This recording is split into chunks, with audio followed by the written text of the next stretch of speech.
नमस्कार, आदाब, सत श्री अकाल। मैं शिल्पी आप सबका संकल्प से सफलता तक के इस यूट्यूब चैनल पर फिर से एक बार स्वागत करती हूँ। और आज हम यहाँ पर फिर एक ऐसे मुद्दे के साथ आ गए हैं जहाँ पर कोई बात करने को राजी ही नहीं है। क्योंकि देखिए भैया, जहाँ पर लड़ाई हो वहाँ चाइना का नाम ना हो, ऐसा तो हो ही नहीं सकता। चाइना को लगता है जो पूरा एटलस है ना, अगर आप देखेंगे पूरा एटलस ही उसके हिस्से में कहीं ना कहीं से आ ही जाता है। अब बात आ गई है फिर से ताइवान की। अब ताइवान की बात है और चाइना भड़के नहीं, ऐसे कैसे हो सकता है? क्योंकि ताइवान को वो चाइना का ही हिस्सा मानता है अपना।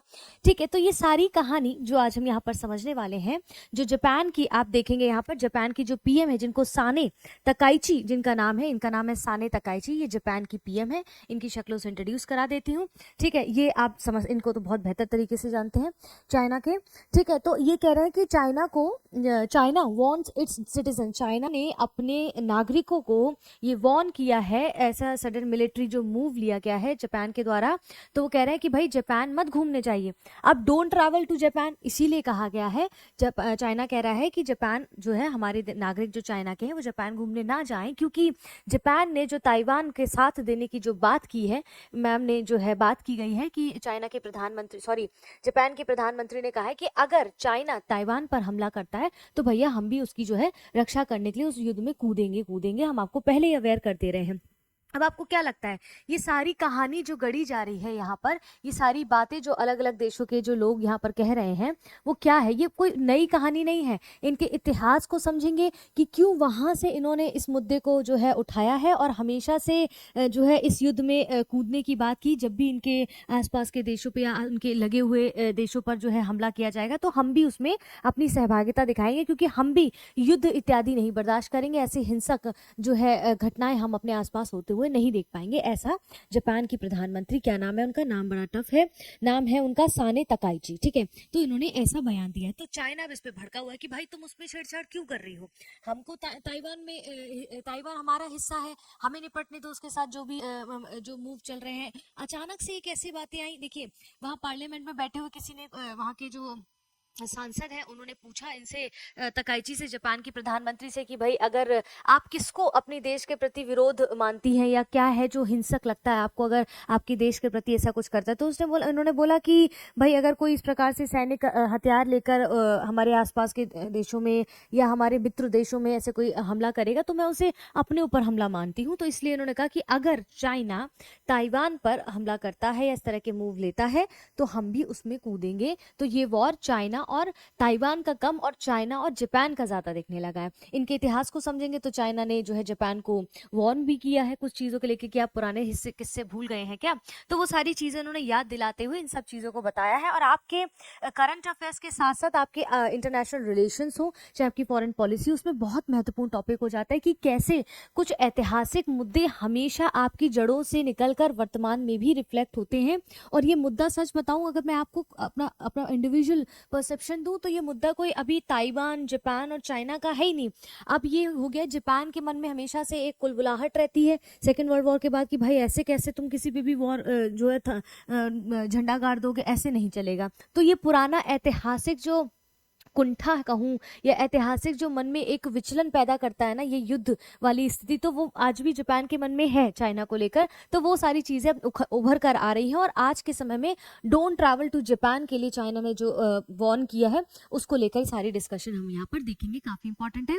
अगर आप नए हैं तो आप सबको बता देना चाहती हूँ कि संकल्प से सफलता तक जब आप टाइप करेंगे तो मेरा चैनल आ जाएगा, संकल्प से सफलता, वहां मेरी फोटो है, उसको सब्सक्राइब कर लीजिएगा, बेल आइकन दबा दीजिएगा, क्योंकि मंडे, वेडनेसडे, फ्राइडे शाम को 6 बजे आपको इकोनॉमिक्स मिलता है। ट्यूसडे और सैटरडे आपको मेरे द्वारा शाम को 6 बजे आर्ट एंड कल्चर पढ़ाया जाता है। और इस प्रकार के जियोपॉलिटिकल टॉपिक्स के साथ, अब करंट के साथ निरंतर हमारे साथ कनेक्ट हो सकते हैं। ये मेरा टेलीग्राम, इंस्टाग्राम ग्रुप है, इसको ज्वाइन कर सकते हैं। यहाँ पर भी डेली आपको रील दिया जाता है जियोपॉलिटिकल एंगल से हिसाब से। और यहाँ पर ये मेरा टेलीग्राम ग्रुप है, इसको जरूर ज्वाइन करें ताकि सारे अपडेट्स इत्यादि सब आपको यहाँ पर मिल सकते हैं।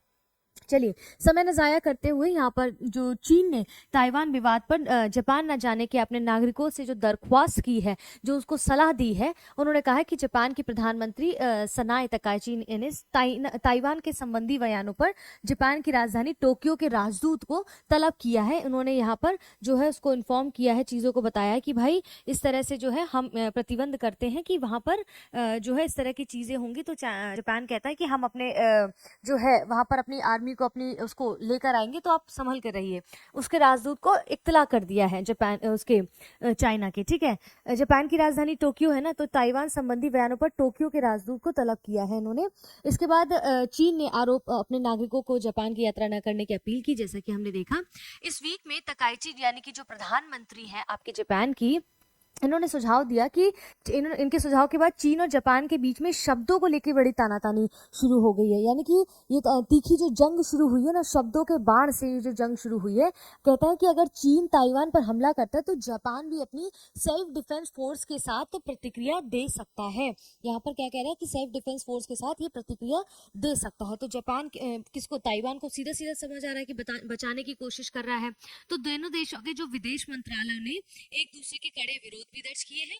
और एक चीनी राजदूत ने ऐसा भी बयान दिया कि कुछ लोगों ने तो तकाइची यानी कि जापान के प्रधानमंत्री के लिए डायरेक्टली इनडायरेक्टली कहा है कि सिर काटने की धमकी के रूप में भी इसके रूप में लिया गया है। कि भाई किसी ने वहां पर ऐसा वक्तव्य कह दिया है कि जापान की जो प्रधानमंत्री है उनके लिए ऐसा बोला गया कि अगर वो इस तरह की ताइवान की मदद करती है तो वह सिर काटने जैसी धमकी के रूप में भी सुगबुगाहट सुनाई दे रही है। तो ये पूरा विवाद जो है वो चीन और जापान के ऐतिहासिक मतभेदों और ताइवान की संप्रभुता पर लंबे समय से चली आ रही रणनीतिक अस्पष्टता को छूता है। अब ये सारी कहानी समझने से पहले, आगे बढ़ने से पहले हमें लगता है कि यहाँ पर सबसे पहले आपको समझ लेना चाहिए कि भाई ताइवान कहाँ है, चाइना कहाँ है, जापान कहाँ है, और ये ईस्ट एशिया में जो ये खलल मची हुई है वो कहाँ है। जैसे देखिए ये आपका चाइना, ये देखिए इधर देखिए, ये आपका प्यारा भारत है, ठीक है, ये आपका प्यारा भारत है। फिर आपका ये आपका चाइना आ जाता है, ये आपका जापान आता है, चाइना जापान, और ये आपका ताइवान, ठीक है। चाइना जापान और ताइवान आपका आ जाता है, ठीक है। ये देखिए आपका चाइना ताइवान और जापान आपका आ जाता है ये। तो अब यहाँ पर चाइना कहता है कि भैया ये तो हमारी टेरिटरी में आता है और हम, ये हमारा हिस्सा है। लेकिन जापान क्या कहता है, जापान कहता है नहीं नहीं, ये हमारे अंडर में ही है और हम इसको प्रोटेक्शन देंगे, इस पर हमला मतलब हम पर हमला होगा। तो इसको ये प्रोटेक्ट करने की कोशिश कर रहा है, किससे, चाइना से। चाइना इस पर हमला करना चाह रहा है, ठीक है। तो ये रहा आपका चाइना, ये ताइवान, और ये आपका जापान रहा, ठीक है। तो ये आपका ईस्ट एशिया का जो हिस्सा है जिसमें China, Taiwan, Japan, south Korea, north Korea, आपका एक दो और ऐसे देश हैं जो इसके अंतर्गत आते हैं, ठीक है। तो ये सारी कहानी इस मुद्दे पर आ रही है। तभी देखिए ना उसकी जंग लड़ी जा रही है कि भाई ये हमारे हिस्से में आता है, हम इसको प्रोटेक्ट करेंगे। वो कह रहा है नहीं नहीं, आप कैसे बीच में पड़ सकते, ये मेरा मुद्दा है, वो मेरा हिस्सा है, ठीक है। तो क्या हुआ, एक टाइमलाइन हम समझते हैं। पिछले शुक्रवार को जापानी संसद की एक बैठक हुई और वहां पर ये तनाव शुरू हो गया। तनाव कैसे शुरू हुआ, किसी विपक्षी सांसद ने पूछा जापान की प्रधानमंत्री से कि भाई अगर ताइवान से जुड़े कोई भी हमला जो है कोई भी हालात आप कैसे जो है उसको मानेंगे कि जीवन रक्षा से जुड़ा खतरा है, तो ऐसी स्थिति बनती है तो आप क्या उस पर उत्तर देंगी। तो जापान की जो प्रधानमंत्री, उन्होंने कहा, तकाइची ने जवाब दिया कि अगर युद्धपोत और बल प्रयोग शामिल होता है और चाहे आप कैसे भी सोचें, ये जीवन रक्षा से जुड़े खतरे की स्थिति बन सकता है। ये पूरा स्टेटमेंट उनको बताता है, वहां बताया गया है, वहां के न्यूज़पेपर्स में, वहां के न्यूज चैनल्स पे बहुत चर्चा का विषय बना हुआ है। हमारे लिए इसलिए इंपॉर्टेंट हो जाता है क्योंकि कहीं पर भी अगर युद्ध की स्थिति ऐसी बनी हो, चाइना जो कि हमारा पड़ोसी देश है, तो हमारा कर्तव्य बनता है कि हम उसके बारे में जाने वो क्या गतिविधियां करता रह रहा है, क्योंकि वो सुगबुगाहट कुछ ना कुछ करता ही रहता है, ठीक है। जीवन रक्षा से जुड़ी स्थिति जो है जापान के 2015 के सुरक्षा कानून का एक कानूनी शब्द है, जिसके तहत ऐसा क्या कहा गया है इसके अंतर्गत कि जिसके तहत यदि किसी सहयोगी पर, क्या, ताइवान पर, जापान कह रहा है ताइवान के लिए कि यदि किसी सहयोगी पर सशस्त्र हमला जापान के अस्तित्व को खतरा पहुंचाता है तो जापान अपनी सेल्फ डिफेंस फोर्स को कार्रवाई के लिए सक्रिय कर सकता है। इसकी आर्मी है, फोर्स है, उसको वो सक्रिय कर देगा, उसको प्रोटेक्ट करने के लिए। किसको, ताइवान को, किससे, चाइना से, ठीक है। तनाव कैसे शुरू हुआ, तो जापानी संसद में सवाल जवाब हुआ, तो ताइवान में कौन सी स्थिति है जो जापान के लिए रक्षा का विषय बन सकती है, तो इन्होंने ये कहा बल प्रयोग होगा, युद्धपोत होगा, तो इसमें हम अपनी जो है इस तरह के शब्दों का उन्होंने प्रयोग किया कि सर्वाइवल थ्रेटनिंग सिचुएशन आती, तो जापान 2015 सुरक्षा कानून में जो शब्द यूज किया गया था कि सेल्फ डिफेंस आर्मी यूज करेगा, इसके तहत जापान अपने सेल्फ डिफेंस फोर्स को सक्रिय कर देगा अगर ऐसी कोई सिचुएशन आती है, यदि किसी सहयोगी पर हमला होता है तो जापान के अस्तित्व को खतरा पहुंचाया गया है, इसलिए हम ऐसा करेंगे, ठीक है। अब चीन की तीखी प्रक्रिया क्या है, अब चीन इस पे क्या कह रहा है, चीन कह रहा है, चीन ने तकाइची के बयान को बेहद गलत और खतरनाक बताया कि हम ऐसा कुछ करने नहीं वाले हैं जो तुमने इतना बड़ा बयान दे दिया है, ऐसा चाइना का कहना है, ठीक है।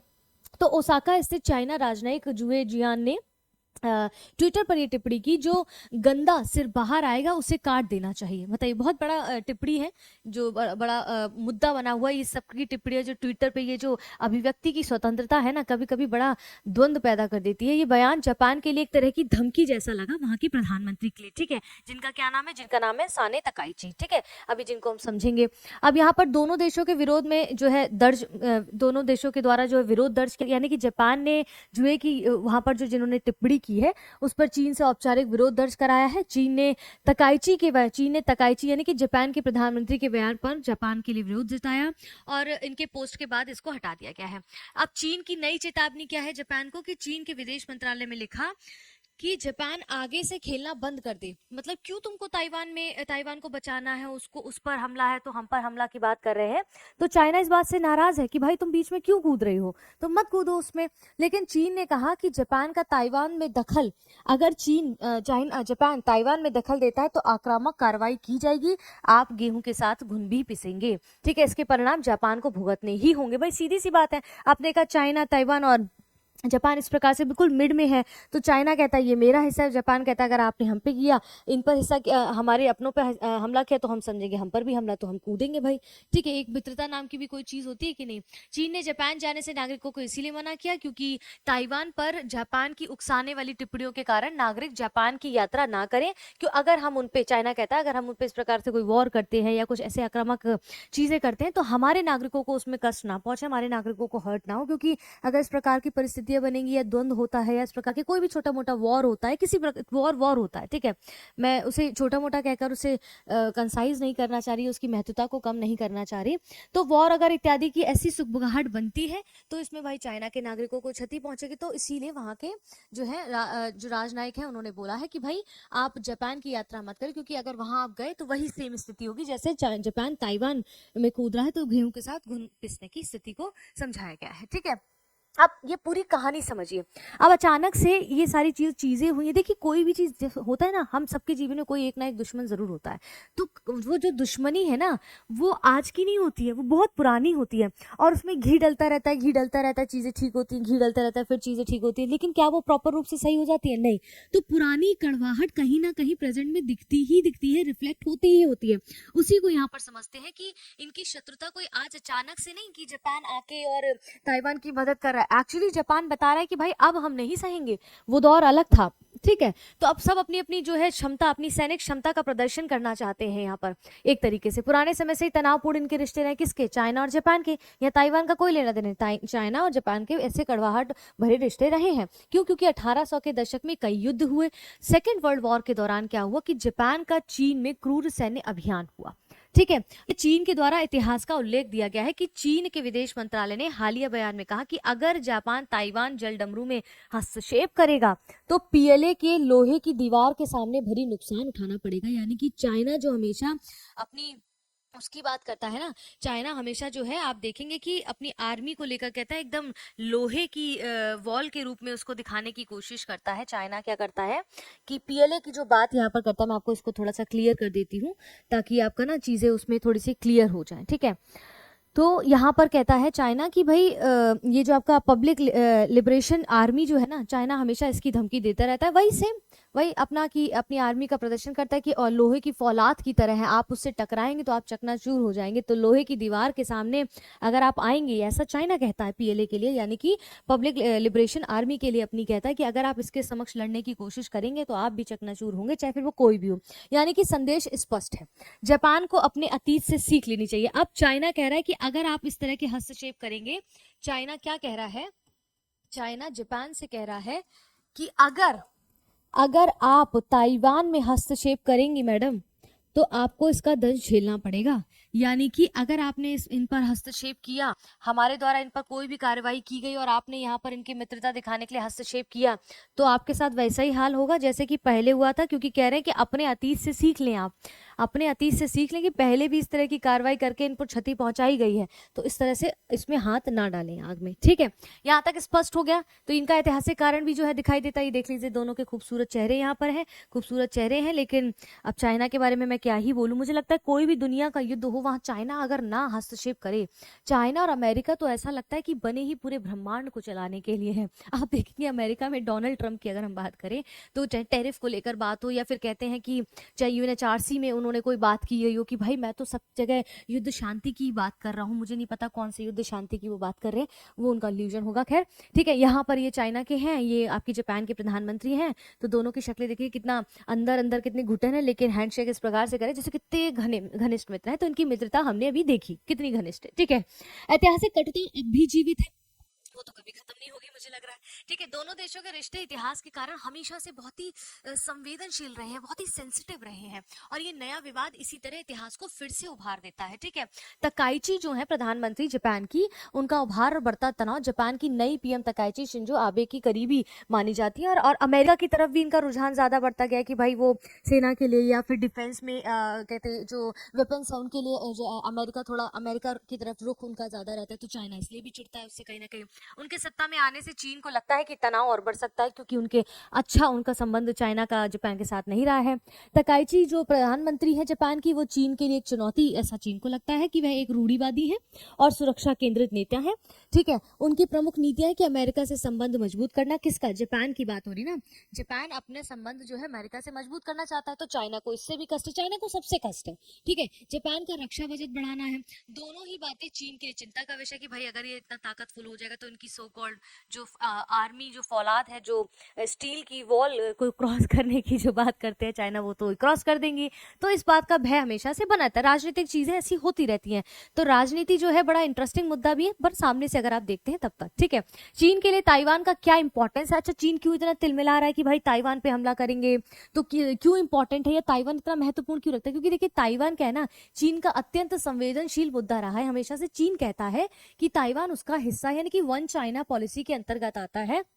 चीन कहता है कि वो वन चाइना पॉलिसी के अंतर्गत वो जो है आता है। यहाँ पर हमेशा से चीन ने ऐसा कहा है। अब वो वन चाइना पॉलिसी यानी कि एक चीन सिद्धांत की बात क्या करता है, यानी कहता है कि ताइवान जो है वो चीन का एक अविभाज्य हिस्सा है, यानी कि पीपुल्स रिपब्लिक ऑफ चाइना, जिसको पीआरसी, जिसको क्या कहते हैं, PRC, people Republic of China. ठीक है, ये ही पूरे चीन की एकमात्र कानूनी सरकार है। इसका सीधा सीधा मतलब है कि दुनिया में केवल एक ही चीन है जो कि पीआरसी के रूप में माना जाता है, और ताइवान इसका एक प्रांत है, इसलिए कोई भी इसमें हस्तक्षेप नहीं कर सकता है। ठीक है, यहाँ तक क्लियर है। तो पुनर्एकीकरण के लिए इस पे बल प्रयोग भी संभव है।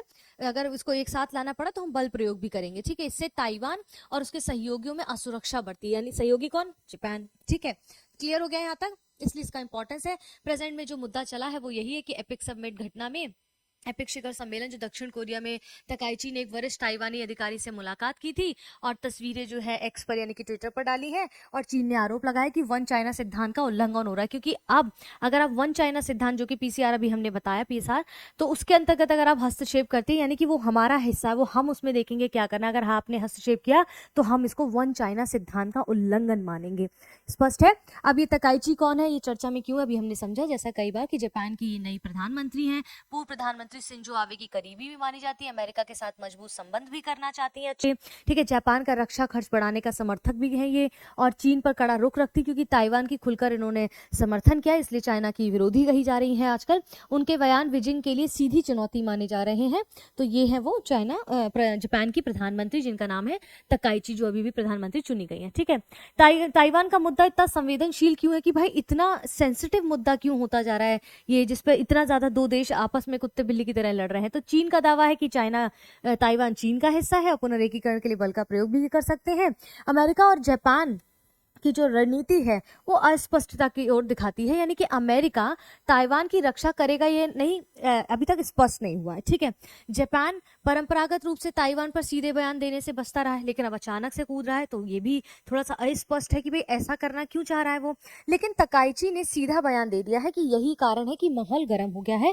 तकाइची ने जो स्टेटमेंट दी है ना कि भाई अगर आप उस पर हमला करेंगे तो हम अपने ऊपर हमला मानेंगे, जबकि ये चीजें अभी भी अस्पष्ट है कि भाई वो हेल्प करेंगे कि नहीं करेंगे। अचानक से ताइवान ताइवान पे सीधा बयान देने से क्या मतलब था, वो सारी चीजें निष्कर्ष के रूप में समझे तो विवाद का सार क्या है, ये केवल एक बयान का मामला नहीं है, क्योंकि देखिए सुगबुगाहट हमेशा ऐसे कोल्ड वॉर से शुरू होती है और कहाँ पहुंच जाती है इसका अंदाजा भी नहीं लगाया जा सकता, ठीक है। बल्कि एशिया की सबसे संवेदनशील भू राजनीतिक लड़ाई का हिस्सा, जिसमें चाइना और जापान बहुत बड़े देश हैं, बहुत बड़ी पॉपुलेशन है, उसके बाद वो इस तरह की बातें कर रहे हैं। और मेन पॉइंट्स हमें क्या याद रखने हैं मेंस के लिहाज से, जैसे ताइवान पर जापान का जो बयान आया चीन की लाल रेखा को दर्शा रहा है। चीन ऐतिहासिक भावना और सुरक्षा चिंताओं को मिलाकर प्रतिक्रिया दे रहा है। जापान अमेरिका की नजदीकियां चीन को थोड़ी सी असहज महसूस कर रही है। आने वाले समय में विवाद थोड़ा सा बढ़ सकता है या ज्यादा भी बढ़ सकता है, क्योंकि ये ना अब सोशल वॉर हो गई है। आप समझिए सोशल वॉर है कहीं ना कहीं, क्योंकि अब तो कमिटमेंट कर दिया भाई, अब हम तो साथ देंगे, हम पीछे नहीं हटेंगे। अभी भी देखिए ना उसमें जब ये सारे मुद्दे चल रहे थे, चीन को तो रशिया से भी प्रॉब्लम है, अमेरिका को भी रशिया से प्रॉब्लम है, ठीक है। तो बहुत सी चीजें ऐसी हैं जो एक देश दूसरे से खींचातानी करते रहते हैं, जिसमें चाइना आप कभी भी देखिएगा, चाइना भैया जो है हमारे, वो कहीं पर भी अपने पर फैला के बैठ जाते हैं। उनको बहुत शौक है, बहुत समय है, क्योंकि उन्होंने दुनिया की हर चीज जीत ली है। उनको लगता है वो जिस पे हाथ रख दे वो उनका, खैर ताइवान उनका हिस्सा वो मानते हैं, वो अलग बात है। लेकिन वैसे भी अगर आप देखेंगे तो ये सारी चीजें हमें जो है देखने को मिल जाती हैं यहाँ पर, ठीक है। तो फिलहाल के लिए आज के इस वीडियो को, आज के इस मुद्दे को यहाँ पर समाप्त करते हैं। अगर समझ आया हो मुद्दा तो कॉमेंट जरूर करेगा, कुछ नहीं समझ आया तो भी कॉमेंट करेगा, मुझे आपके कॉमेंट्स का बेसब्री से इंतजार रहता है। कोई नया प्रोग्राम आप चाहते हैं हमारे द्वारा शुरू किया जाए तो उसके लिए भी अपनी प्रतिक्रिया कमेंट बॉक्स में जरूर करें। और संकल्प से सफलता का जो ये प्लेटफॉर्म है, यूट्यूब चैनल है, इसको सब्सक्राइब करें, बेल आइकन दबाएं ताकि टाइमली आपको नोटिफिकेशन मिलता रहे, क्योंकि शॉर्ट्स के द्वारा भी आपको कई सारे कॉन्सेप्ट क्लियर कर दिए जाते हैं, चाहे वो आर्ट एंड कल्चर हो, चाहे जियो पॉलिटिकल हो, या किसी भी विषय पर, चाहे वो यूपीएससी हो, चाहे वो यूपीपीएससी हो, या किसी भी आपका सिविल सर्विसेज एग्जाम की बात की जा रही हो। इन जनरल भी हम टॉपिक्स को समझने का प्रयास करते हैं। चलिए फिलहाल अपना ध्यान रखें, सर्दी बढ़ रही है, अपनों का ध्यान रखें क्योंकि सर्दी बढ़ रही है, और सबके साथ मिलकर रहें, निरंतर पढ़ते रहें और डिमोटिवेटेड नहीं होना है, हमेशा खुश रहें, आगे बढ़ते रहें। जय हिंद, जय भारत।